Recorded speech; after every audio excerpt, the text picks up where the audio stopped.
Hello प्यारे बच्चों। आज के इस वीडियो में हम आप लोगों को संख्या पद्धति यानी कि नंबर सिस्टम के बारे में बताएंगे, जो कि सभी वर्गों के लिए महत्वपूर्ण है। जो भी बच्चे मैथ्स बनाते हैं, जो भी संख्या के बारे में जानना चाहते हैं, पूर्ण संख्या, प्राकृतिक संख्या, पूर्णांक संख्या, सम संख्या, विषम संख्या, इसके रिलेटिव जितने भी संख्या हैं, सभी संख्या को इस वीडियो में हम लोग समझेंगे और एक एक करके परिभाषा के साथ साथ एग्जाम्पल भी देंगे। ठीक है, तो आइए बच्चों हम लोग शुरू करते हैं। और आज की ये वीडियो नंबर सिस्टम, संख्या पद्धति, यानी कि इसमें हमको संख्या के बारे में जानना है, कौन सी संख्या क्या होती है। तो सबसे पहला आता है आपका प्राकृतिक संख्या। सबसे पहले क्या आता है? प्राकृतिक संख्या। इसको अंग्रेजी में हम कहते हैं नेचुरल नंबर। अंग्रेजी में क्या कहते हैं इसे? हम नेचुरल नंबर। ठीक है, इसकी परिभाषा हो जाएगा कि गिनती की सभी संख्याओं को, बोलेगा गिनती की सभी संख्याओं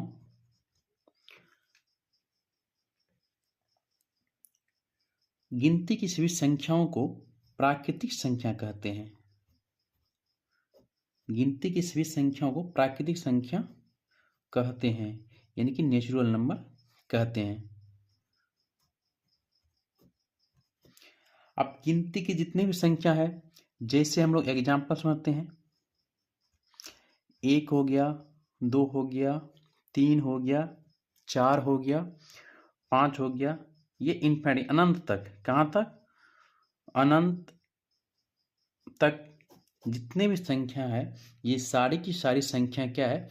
प्राकृतिक संख्या है। आइए अगले चलते हैं, पूर्ण संख्या।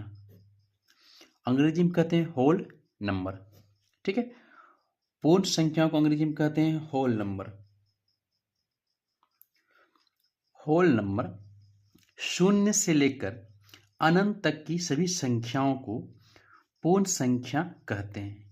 यानी कि जो प्राकृतिक संख्या है उसमें शून्य लगा दें तो क्या हो जाएगी? पूर्ण संख्या हो जाएगी। जैसे हम देखते हैं एग्जाम्पल से, 0, 1, 2, 3, 4, 5, ये अनंत तक। ठीक है, सभी के सभी प्राकृतिक संख्या पूर्ण संख्या हो सकती है, लेकिन सभी की सभी पूर्ण संख्या प्राकृतिक संख्या नहीं हो सकती है, क्योंकि प्राकृतिक संख्या में शून्य नहीं आती है और पूर्ण संख्या में शून्य आती है। तो इसका मतलब ये है कि सभी की सभी प्राकृतिक संख्या पूर्ण संख्या हो सकती है। ठीक है, और सभी की सभी पूर्ण संख्या प्राकृतिक संख्या नहीं हो सकती है। ठीक है बच्चों, आइए अगला देखते हैं पूर्णांक संख्या। ठीक है, पूर्णांक संख्या। पूर्णांक संख्या, इसे हम अंग्रेजी में इंटीजर्स कहते हैं, इंटीजर्स नंबर। ठीक है, सभी पूर्ण संख्याओं, ठीक है, सभी पूर्ण संख्याओं और ऋणात्मक संख्या के एक सम्मिलित रूप को पूर्णांक संख्या कहते हैं। सभी के सभी पूर्ण संख्याओं और ऋणात्मक संख्याओं के एक सम्मिलित रूप को हम लोग क्या कहते हैं? पूर्णांक संख्या कहते हैं, इंटीजर्स नंबर कहते हैं।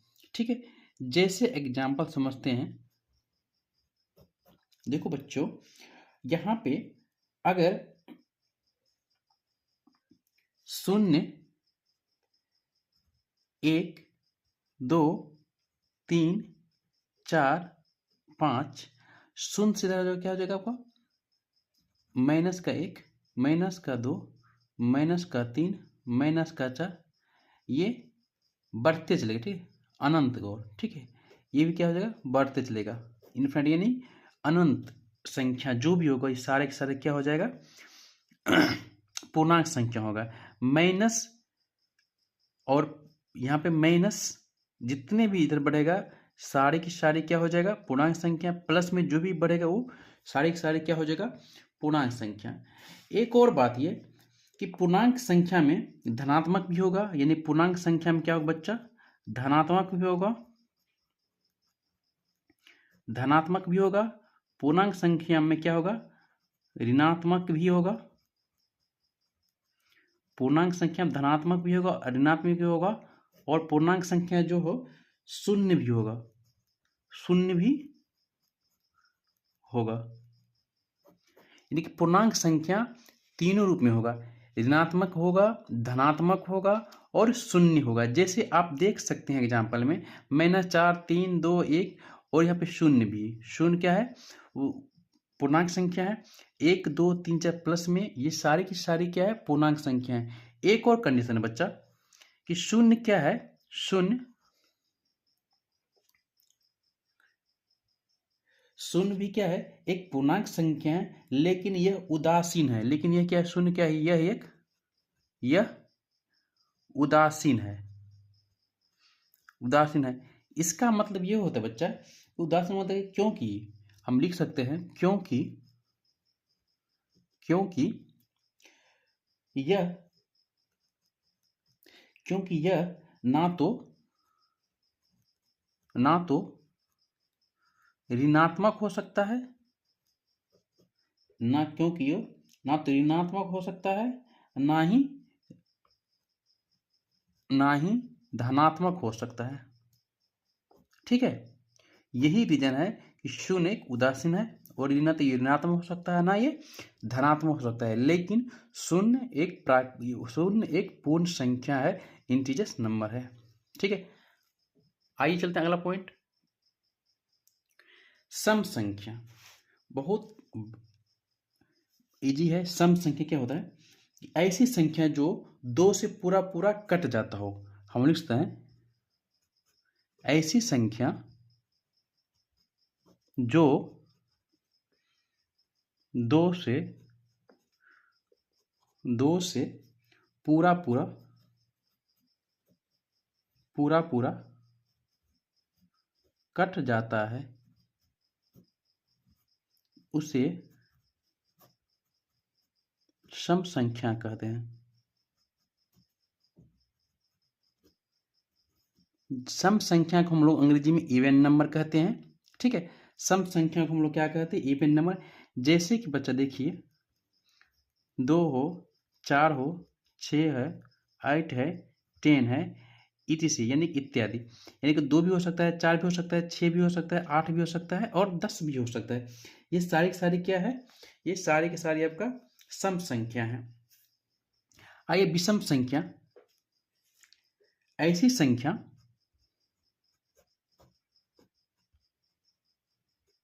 ऐसी संख्या जो 2 से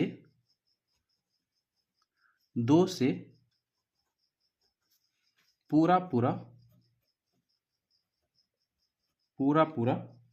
विभाजित ना हो, पूरा विभाजित ना हो। ठीक है, जैसे बच्चों 3 हो गया, ठीक है, 1 हो गया, 5 हो गया, 7 हो गया, 9 हो गया, ये सारी की सारी संख्या क्या हो जाएगा, विषम संख्या। प्यारे बच्चों, आप कोई भी क्लास में हो, आप किसी भी क्लास के छात्र एवं छात्राएं हो, लेकिन आप लोगों के लिए संख्या के बारे में जानना अत्यंत जरूरी है। ये कोई क्लास का नहीं है कि ये चौथा क्लास, 5वीं क्लास, 6ठी 7वीं 8वीं 10वीं 12वीं, ये किसी भी क्लास का नहीं है। ये आप लोगों के लिए बहुत ज़्यादा महत्वपूर्ण है, खास करके जो मैथ्स के स्टूडेंट हैं, जो मैथ्स पढ़ते हैं, उसके लिए काफ़ी हेल्पफुल है, काफ़ी लाभदायक चीज़ है। इसीलिए आप लोग वीडियो को स्किप मत कीजिए, ठीक है, और अच्छा से शांति से देखिए वीडियो को। ठीक है, यहाँ तक कि कोई दिक्कत है बच्चों। आइए हम लोग चलते हैं अभाज्य संख्या को। क्या अभाज्य संख्या, देखिए अभाज्य संख्या क्या होती, तो अभाज्य संख्या को कहते हैं प्राइम नंबर। ऐसी संख्या जो स्वयं और एक के अलावा किसी और संख्या से विभाजित ना हो अभाज्य संख्या कहलाती है। यानी कि स्वयं से हो सकता है और उसके अलावा खुद से हो सकता है, यानी कि खुद से हो सकती है या एक से हो सकता है, माने स्वयं और एक के अलावा किसी और से नहीं हो सकती है, वैसे संख्या को हम लोग कह सकते हैं अभाज्य संख्या। क्या कह सकते हैं? अभाज्य संख्या। तो आप बच्चे देखते हैं, जैसे कि अभाज्य संख्या का एग्जाम्पल होगा कि मान के चलिए 2। अब 2 क्या है? आप लोग बोलेंगे 2 सम संख्या, बिल्कुल गलत बात है। वो 2 क्या है? अभाज्य संख्या है और सम है, लेकिन ये अभाज्य संख्या भी है। ठीक है, सबसे पहले हम ये देखते हैं कि 2 जो है, 2 के अलावा किससे विभाजित होता है? बच्चों 2 के अलावा इसका जोड़ा जो बनेगा तो 1 और 2, इसके अलावा इसका जोड़ा नहीं बनेगा। 2 जो है सिर्फ 1 और 2 के अलावा किसी से वो विभाजित नहीं होगी, यानी कि भाग नहीं लगेगा। इसके अलावा बच्चों 3 देखिए, 3 जो है, 3 किस किस से कटेगा? एक से और 3 से, इसके अलावा किसी से भी नहीं कटेगा 3। ठीक है, तो 2 3, ठीक है, 5,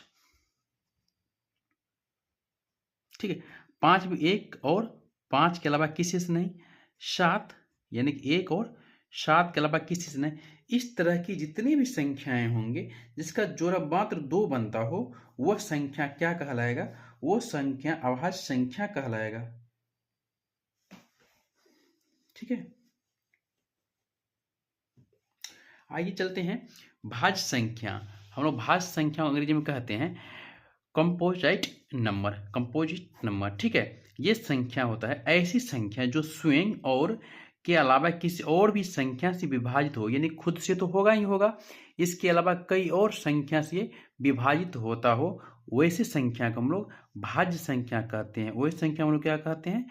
भाज्य संख्या कहते हैं। जैसे बच्चों, जैसे हम लोग देखते हैं,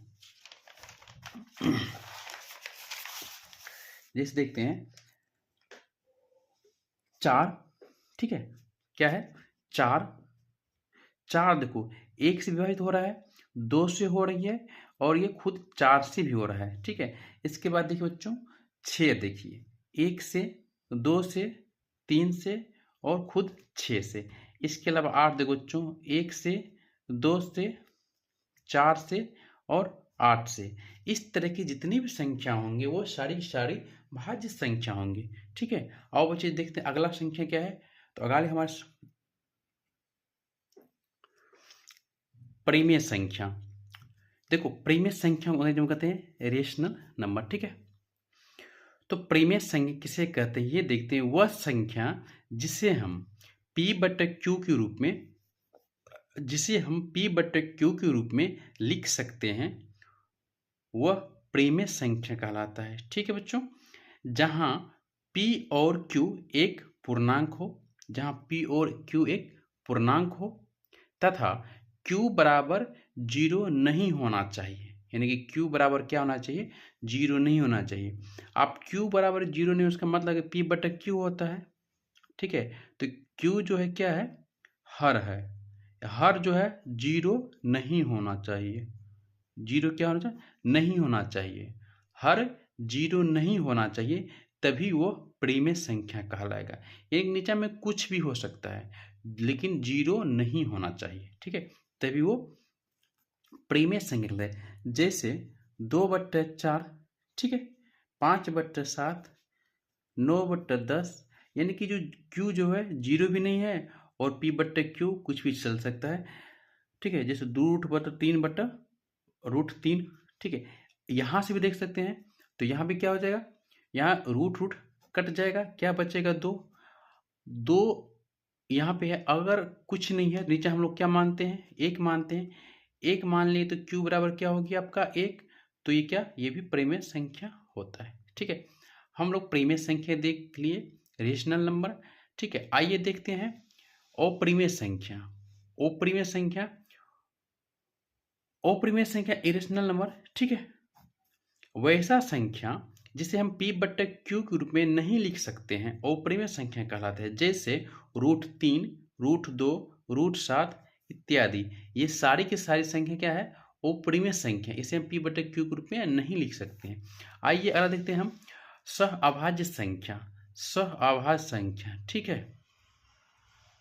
को प्राइम नंबर, को प्राइम नंबर, सहआभाज्य संख्या को अंग्रेजी में कहते हैं को प्राइम नंबर, ठीक है। तो वैसा संख्या जिसका क्या हो मोसो एक होना चाहिए, जिसका मोसो क्या हो एक हो, ठीक है, वह क्या हो जाएगा सहआभाज्य संख्या, यानी कि जो जोड़ा संख्या होनी चाहिए, जोड़ा संख्या उसका मोस हम निकालेंगे तो एक होगा।